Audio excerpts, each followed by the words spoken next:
for joining us on the news updates on Inyimba TV. I am Mary Ihejirika.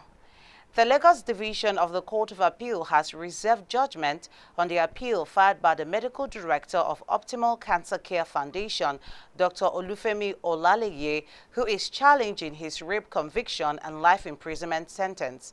Justice Rahman Oshodi of the Lagos State Sexual Offences and Domestic Violence Court convicted Olaleye in October 2023 of raping his wife's teenage niece. The judge in his judgment said he found the case of the prosecution compelling, but displeased with the verdict. Olaleye, through his lawyer Kemi Pinheiro, SAN, filed an appeal seeking to overturn Justice Oshodi's judgment.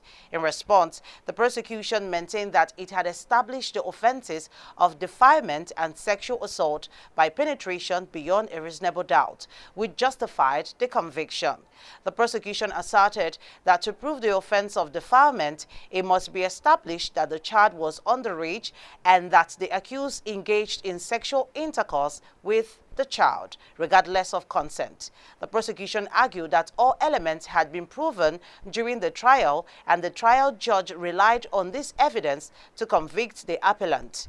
They further insisted that there were no contradictions in the testimonies of their witnesses. More trouble looms for Nigerians as the Independent Petroleum Marketers Association of Nigeria has rejected the ex-depot price of premium motor spirit by the Nigerian National Petroleum Company Limited. The marketers, with over 70% of filling stations in Nigeria, threatened that they will stop operation if NNPCL refuses to back down on its new petrol ex-depot price of 1,010 naira per litre. The spokesperson of IPMAN, Chinedu Okadike, disclosed this in an interview on Friday morning. His comment comes as NNPCL on Wednesday announced a fresh price hike across its retail outlets nationwide to between 998 naira and 1,030 naira in Abuja and Lagos State. The state-owned company also announced between 1,040 naira to 1,010 naira as the per litre prices they will sell to marketers. Reacting, Okadike said the ex-depot petrol prices announced by NNPCL showed that the company is poised to inflict continued suffering on Nigerians. He stressed that IPMAN members will not accept a petrol price higher than what NNPCL sells at its retail outlets. According to him, the action of NNPCL cannot be termed as deregulation. The federal government said the new curriculum set to roll out for basic and senior secondary education in Nigeria will afford every student to graduate with at least 2 skills. He said this at the 68th National Council on Education NEC meeting in Abuja. He said the new curriculum is designed to incorporate knowledge, skills and values, especially with a special focus on skills, so that students, when they graduate, will have skills that they can connect with the economy and have a productive life. The ministry, according to him, is implementing the education transformation agenda of Mr. President, designed to comprehensively overhaul the education sector to ensure quality learning, skill development, access, and equity. In order to ensure that exceptionally gifted students are not drawn back in their academic pursuits, the Minister of Education, Professor Dahiru Musa, has disclosed that plans are underway to establish guidelines to address the 18-year age limit for higher institution admissions. Musa disclosed this during his keynote speech at the ministerial session of the 68th National Council on Education NCE meeting in Abuja. Musa noted that there was a need to clarify the misconceptions surrounding the age limit for admission into higher institutions.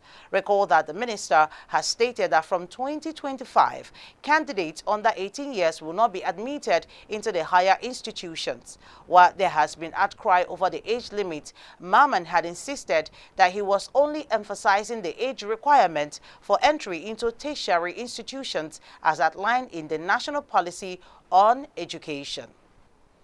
A bill for an act to amend the Federal Road Safety Commission Act 2007 to make provision for the establishment of the Road Safety Special Armed Squad has scaled second reading in the House of Representatives.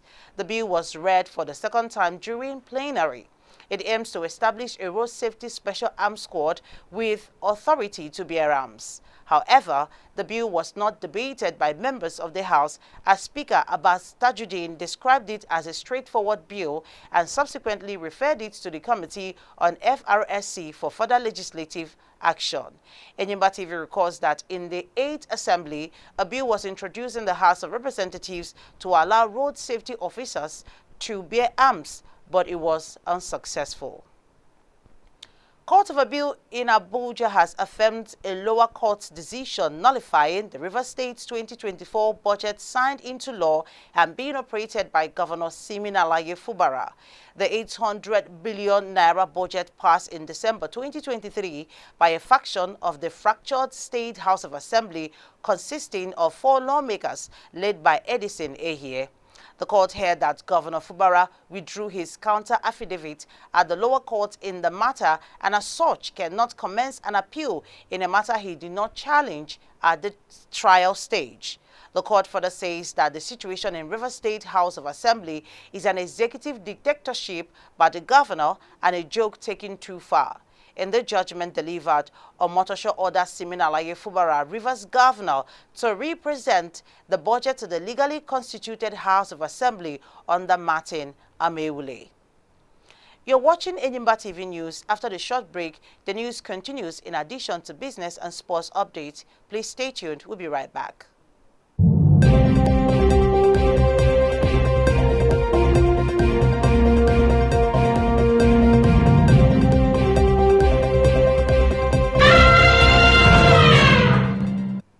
Welcome back and thank you for staying tuned.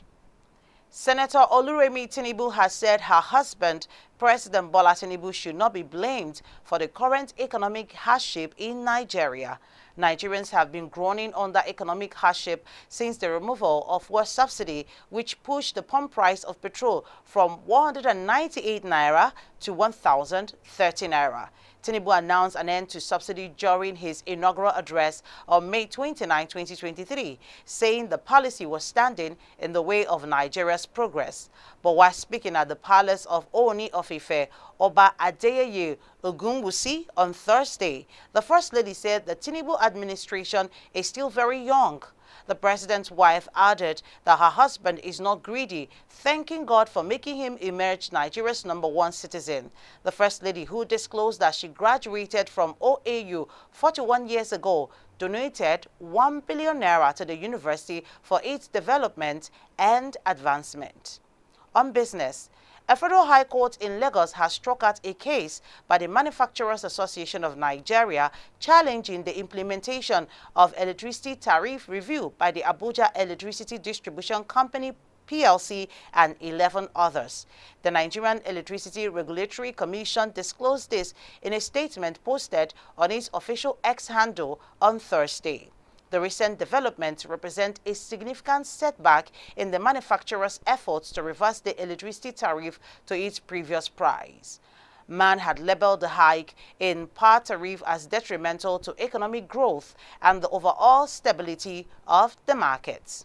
Abia State is set to host the Nigerian National Volleyball Federation Division 1 and 2 Championship Phase 2, which will take place in Umuahia, the state capital.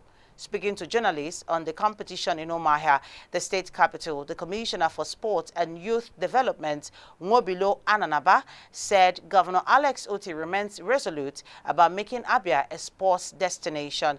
He said the state was prepared for the competition, disclosing that in terms of facilities, as the government is presently renovating of the indoor hall of the stadium to international standard. He added that the athletes are ready to participate and expressed the hope that Team Abia will do well in the competition.